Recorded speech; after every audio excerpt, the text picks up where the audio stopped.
ओम शांति। 8 जनवरी 2024। बाबा के महावाक्य। मीठे बच्चे, बाप की याद में रह सदा हर्षित रहो। याद में रहने वाले बहुत रमणीक और मीठे होंगे। खुशी में रह सर्विस करेंगे। प्रश्न। ज्ञान की मस्ती के साथ साथ कौन सी चेकिंग करना बहुत जरूरी है? उत्तर। ज्ञान की मस्ती तो रहती है, लेकिन चेक करो देही अभिमानी कितना बने हैं। ज्ञान तो बहुत सहज है, लेकिन योग में माया विघ्न डालती है। गृहस्थ व्यवहार में अनासक्त हो रहना है। ऐसा न हो माया चूही अंदर ही अंदर काटती रहे और पता भी न पड़े। अपनी नब्ज आपे ही देखते रहो कि बाबा के साथ हमारा हड्डी प्यार है। कितना समय हम याद में रहते हैं। गीत जले क्यों न परवाना। ओम शांति। मीठे मीठे बच्चों ने गीत की लाइन सुनी।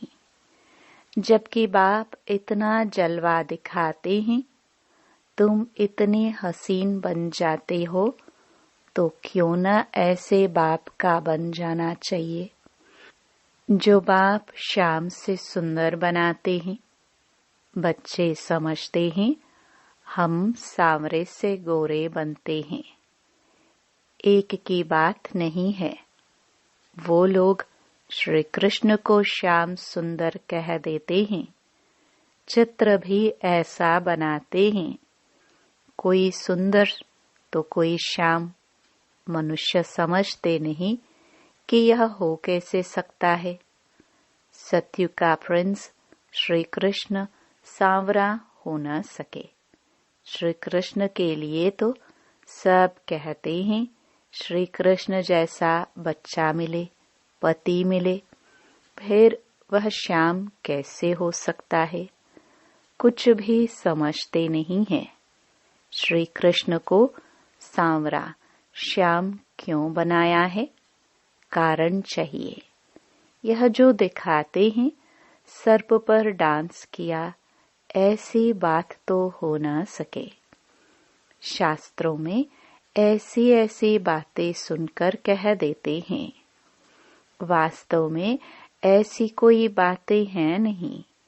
जैसे चित्रों में दिखाते हैं शेषनाग की शैया पर नारायण बैठा है, ऐसी कोई सर्प की शैया आदि होती नहीं।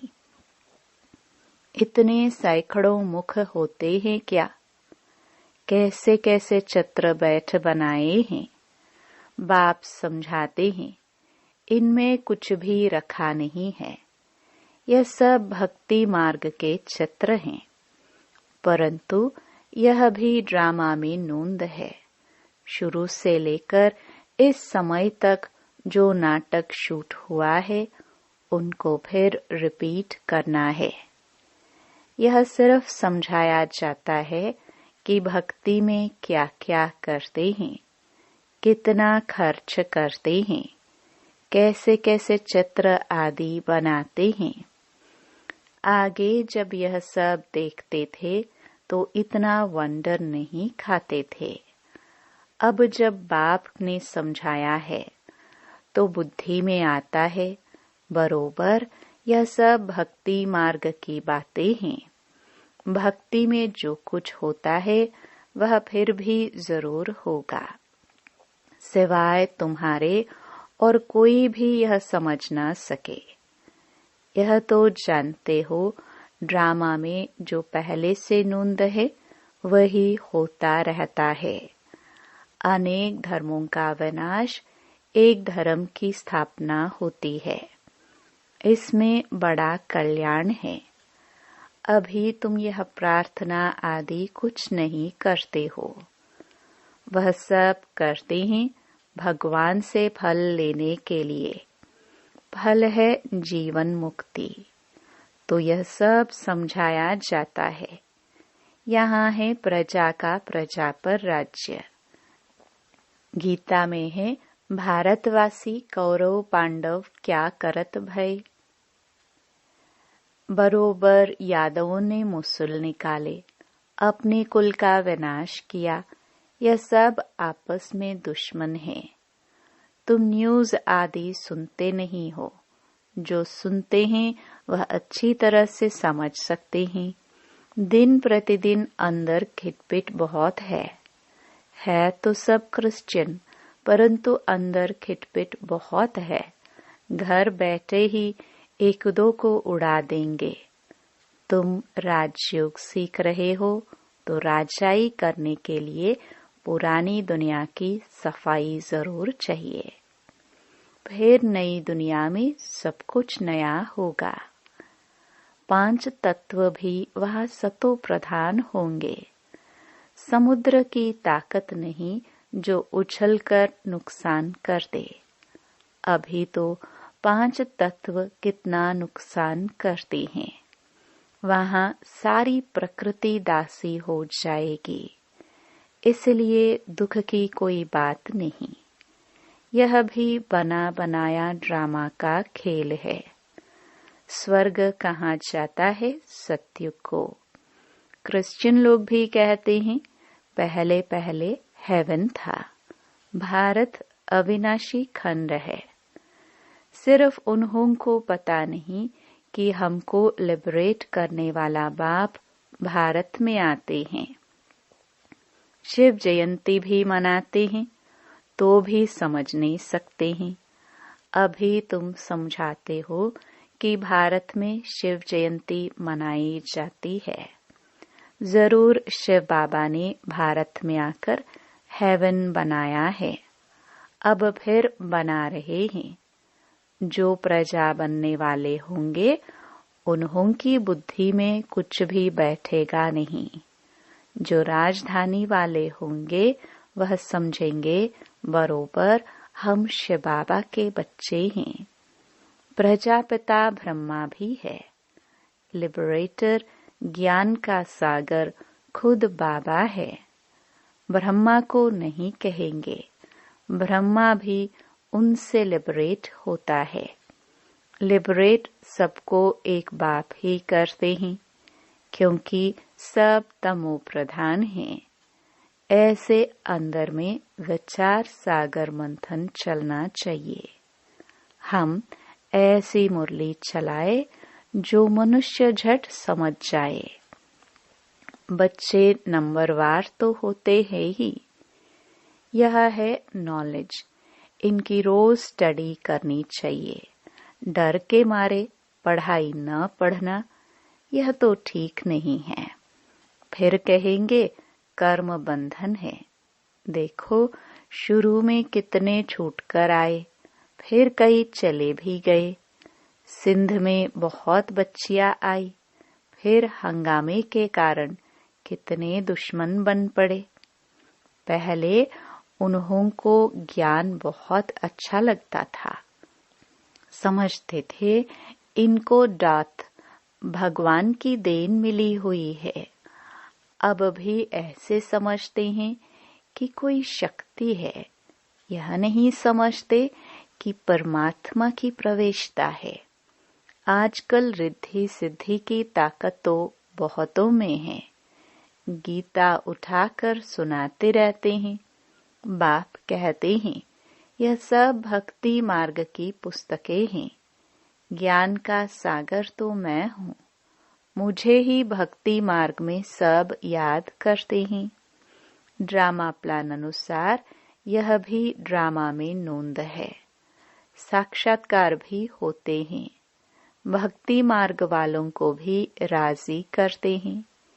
ज्ञान नहीं उठाते तो उनके लिए भक्ति भी अच्छी, फिर भी मनुष्य सुधरते तो है ना। चोरी आदि नहीं करेंगे। भगवान का भजन करने वालों के लिए कभी भी उल्टी बातें नहीं करेंगे, फिर भी भक्त हैं। आजकल तो भल भक्त हैं, फिर भी बहुत दिवाला मार देते हैं। ऐसे नहीं कि शिव बाबा का बच्चा बना तो दिवाला नहीं मारेंगे। पास्ट का कर्म है तो दिवाला मारते हैं। ज्ञान में आने से भी दिवाला मार देते हैं। इसमें ज्ञान का कोई तयलोक नहीं। तुम बच्चे अब सर्विस पर लगे हुए हो, समझते हो श्रीमत पर सर्विस में लगने से फल पाएंगे। हमको सब कुछ वहाँ ट्रांसफर करना है। बैग बैगेज सब कुछ ट्रांसफर कर देना है। बाबा को शुरू में बहुत मजा आया था। वहाँ से जब निकला तो गीत बनाया, अलफ को मिला अल्लाह, बे को मिली बादशाही। श्री कृष्ण का चतुर्भुज का साक्षात्कार हुआ। समझा द्वारिका का बादशाह बनूंगा। ऐसा नशा चढ़ता था। अब यह विनाशी पैसे क्या करेंगे। तो तुम बच्चों को भी खुशी होनी चाहिए। हमको बाबा स्वर्ग की बादशाही देते हैं, परंतु बच्चे इतना पुरुषार्थ ही नहीं करते हैं। चलते चलते गिर पड़ते हैं। अच्छे अच्छे बच्चे बाबा को निमंत्रण देने वाले कभी बाबा को याद नहीं करते। बाबा के पास पत्र आना चाहिए कि बाबा हम बहुत खुश हैं, आपकी याद में मस्त रहते हैं। बहुत हैं जो कभी याद नहीं करते। याद की यात्रा से ही खुशी जोर से छड़ेगी। ज्ञान में भल कितना भी मस्त रहते हैं, परंतु देह अभिमान कितना है। देही अभिमानी पना कहाँ है। ज्ञान तो बड़ा इजी है, योग में ही माया विघ्न डालती है। गृहस्थ व्यवहार में भी अनासक्त हो रहना है। ऐसा न हो जो माया अंगुरी लगा दे। माया काटती ऐसे है जैसे चूहा। चूहा ऐसे काटता है जो भल खून निकल आए पर पता न पड़े। बच्चों को पता नहीं पड़ता कि देह अभिमान आने से कितना नुकसान होता है। ऊंच पद पा नहीं सकेंगे। बाप से पूरा वर्षा लेना चाहिए। मम्मा बाबा मुआफिक, हम भी तख्त नशीन बने। बाप है दिल लेने वाला। दिलवाड़ा मंदिर में भी पूरा यादगार है। अंदर हाथियों पर महारथी बैठे हैं। तुम्हारे में भी महारथी घोड़े सवार प्यादे हैं। हर एक को अपनी अपनी नब्ज देखनी है। बाबा क्यों देखे, तुम अपने को देखो। हम बाबा को याद करते हैं और बाबा मिसल सर्विस करते हैं। हमारा बाबा के साथ योग है। रात को जागकर बाबा को याद करते हैं। हम बहुतों की सर्विस करते हैं। चार्ट रखना चाहिए। बाबा को हड्डी जिगरी कितना याद करते हैं। कोई समझते हैं हम निरंतर याद करते हैं। यह नहीं हो सकता। कई समझते हैं हम बाबा के बच्चे बन गए बस, परंतु अपने को आत्मा समझ बाप को याद करना है। बाप की याद बिगर कुछ काम किया गोया बाप को याद नहीं करते। बाप की याद में सदैव हर्षित रहना चाहिए। याद में रहने वाला सदैव रमणीक रहेगा, हर्षित मुख रहेगा। किसको बहुत खुशी से और रमणीकता से समझाएंगे। बहुत थोड़े हैं जिनको सर्विस का बहुत शौक है। चित्रों पर समझाना बहुत सहज है। यह है ऊंचे ते ऊंचा भगवान, फिर उनकी रचना हम आत्माएं भाई भाई हैं। ब्रदरहुड है, उन्होंने फादरहुड कह दिया है। पहले शिव बाबा के चित्र पर समझाना है कि यह है सब आत्माओं का बाप, परमपिता परमात्मा निराकार। हम आत्मा भी निराकार है, भ्रकटी के बीच में रहती हैं। शिव बाबा भी स्टार है, परंतु स्टार की पूजा कैसे हो, इसलिए बड़ा बनाते हैं। बाकी आत्मा कभी 84 लाख जन्म नहीं लेती है। बाप समझाते हैं, आत्मा पहले अशरीरी आती है, फिर शरीर धारण कर पाठ बजाती है। सतो प्रधान आत्मा पुनर्जन्म लेते लेते आयरन एज में आ जाती है। बाद में आने वाले तो 84 जन्म नहीं लेंगे। सब तो 84 जन्म ले नहीं सकते। आत्मा ही एक शरीर छोड़ दूसरा लेती है। नाम रूप देश काल सब बदल जाता है। ऐसे भाषण करना चाहिए। कहते हैं सेल्फ रियलाइजेशन, परंतु कराए कौन?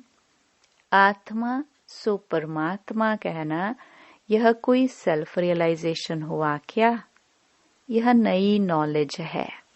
बाप जो ज्ञान का सागर है, पतित पावन है, सर्व के सद्गति दाता है, वही बैठ समझाते हैं।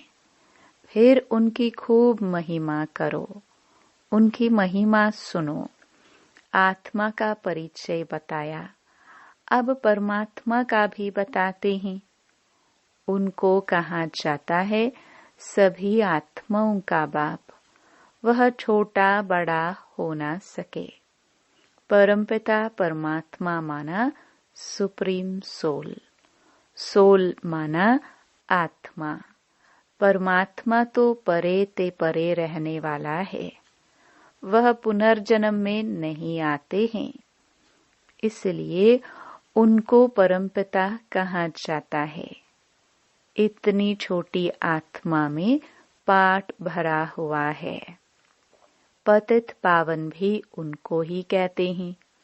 उनका नाम हमेशा शिव बाबा है, रुद्र बाबा नहीं। भक्ति मार्ग में अनेक नाम रखे हैं, उनको सभी याद करते हैं कि पतित पावन आकर पावन बनाओ, तो जरूर आना पड़े। वह आते तब हैं जब एक धर्म की स्थापना करनी होती है।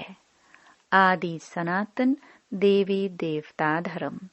अभी है कलयुग, ढेर मनुष्य है।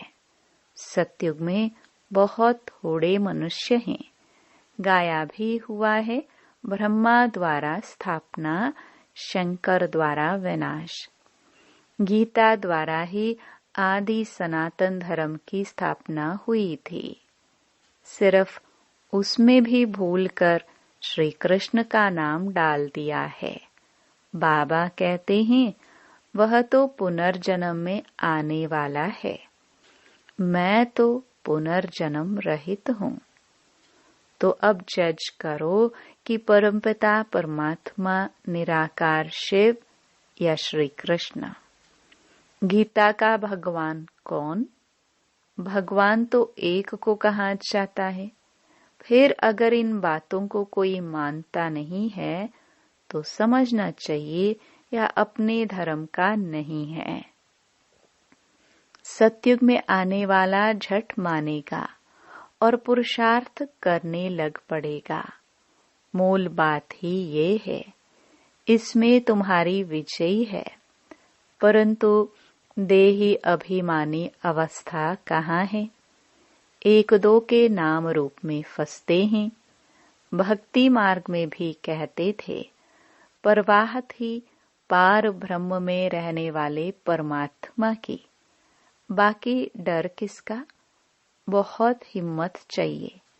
भाषण करने वालों को आत्मा का ज्ञान बहुत मस्ती से देना चाहिए। फिर परमात्मा किसको कहा जाता है, इस पर भी समझाना चाहिए। बाबा की महिमा है प्रेम का सागर, ज्ञान का सागर। वैसे बच्चों की भी महिमा है। किसको गुस्सा करना माना? लौ हाथ में उठाना। बाबा कितना मीठा है। बच्चे कोई काम में नटाते मना करते हैं तो नटवर नहीं बनेंगे, बहुत मीठा बनना है। अच्छा, मीठे मीठे सिखिलदे बच्चों प्रति माता पिता बाप दादा का याद प्यार और गुड मॉर्निंग। रूहानी बाप की रूहानी बच्चों को नमस्ते। धारणा के लिए मुख्य सार। पहला, अपना बैगेज सब ट्रांसफर कर बहुत खुशी और मस्ती में रहना है। मम्मा बाबा समान तख्त नशीन बनना है। जिगरी याद में रहना है। दूसरा, किसी के डर से पढ़ाई कभी नहीं छोड़नी है। याद से अपने कर्म बंधन हल्के करने हैं। कभी क्रोध में आकर लौ हाथ में नहीं उठाना है। किसी सेवा में ना नहीं करनी है। वरदान। रॉयल और सिंपल दोनों के बैलेंस से कार्य करने वाले ब्रह्मा बाप समान भव। जैसे ब्रह्मा बाप साधारण रहे, न बहुत ऊंचा न बहुत नीचा। ब्राह्मणों का आदि से अब तक का नियम है कि न बिल्कुल सादा हो न बहुत रॉयल हो, बीच का होना चाहिए। अभी साधन बहुत है, साधन देने वाले भी हैं, फिर भी कोई भी कार्य करो तो बीच का करो। ऐसा कोई न कहे कि यहाँ तो राजाई ठाठ हो गया है। जितना सिंपल उतना रॉयल, दोनों का बैलेंस हो। स्लोगन। दूसरों को देखने के बजाय स्वयं को देखो और याद करो, जो कर्म हम करेंगे हमें देख और करेंगे। अव्यक्ति साइलेंस द्वारा डबल लाइट फरिश्ता स्थिति का अनुभव करो। अभी आपकी सारी कारोबार श्रेष्ठ संकल्प द्वारा इशारों से चलनी चाहिए। ऐसे लाइट रूप में रहो जो व्यर्थ संकल्प व्यर्थ समय समाप्त हो जाए। यही संकल्प उठे जो होना है और जिसको करना है उनकी बुद्धि में भी वही संकल्प उठे कि यही करना है। तब यह साकार वतन सूक्ष्म वतन बनेगा। ओम शांति।